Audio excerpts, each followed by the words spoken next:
I chose to take this class just because it sounded like it'd be a lot of fun. It sounded very different from any other technical elective that's offered here at USC. I thought this class was going to be challenging because I had never taught before, and it actually turned out to be pretty challenging to be able to come up with effective lesson plans that a 6th grader would be able to understand and do an experiment for. But it was definitely worth it. And also I thought it was a great way to help me develop better communication skills, to learn how to speak in front of people, and also a great way to give back to the community. Actually getting up in front of a school of a bunch of, let's say, 5th graders, they're all staring at you, you're all making first impressions, they're 5th graders, they're judging you. So it's a little nerve-wracking at first, but it definitely improves your speaking skills. Probably the biggest challenge for me in preparing the lessons is explaining concepts that oftentimes I spent months learning in class in about 10 minutes. I took an entire course on electricity and magnetism, and the whole goal was to learn how changing magnetic fields produce current, and I had to explain it in 15 minutes. And I think that this is definitely a really useful skill, because I'm sure later on in my career I'll have to explain what I'm doing to an audience who doesn't necessarily have a background in my field. I had to come up with analogies. I thought that was kind of a hard part to come up with. It's fun to actually apply a lot of the things you learn in school to actually real-world experiences.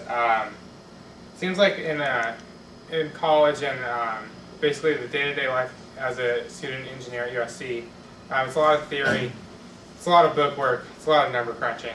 But when we actually get to go into these classrooms, we're actually making things with our hands. We're getting our hands dirty. We're taking these theories that we learned in our books and actually applying it to small models. And so it's cool to see how it actually works in real life. Not only did they learn, but I learned a lot myself, probably more than they did actually.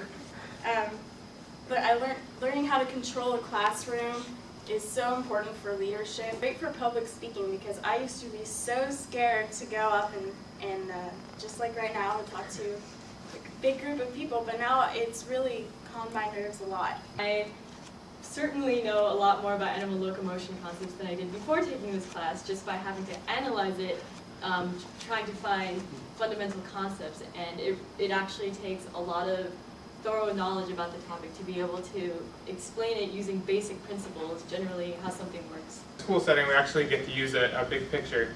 So instead of just running one simulation on the system, we actually get to see multiple people running multiple simulations, and it allows us to see the whole grand picture. It was really fun to go into class every week, and they're just really excited to see us. They're like, Barat, Barat. They actually, I thought it was awesome. Working with Iridescent is really different than other volunteer activities that I've done. For one, it's more personal. We spend 4 weeks with the students and actually get to know them, get to talk to them.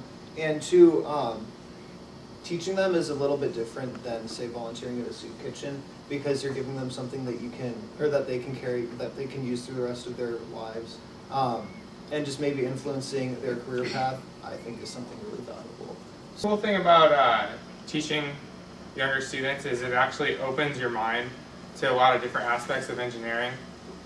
For example, we made wind turbines for one of our lessons. The students made their own blades. We say, okay, we want you guys to make these blades to be able to push wind the best, so be able to capture the wind the best you can. And when I was thinking about it, I thought of a blade that had a large size to it, a uniform shape, and the blade that actually ended up creating the most amount of voltage was a blade that was shaped like a car.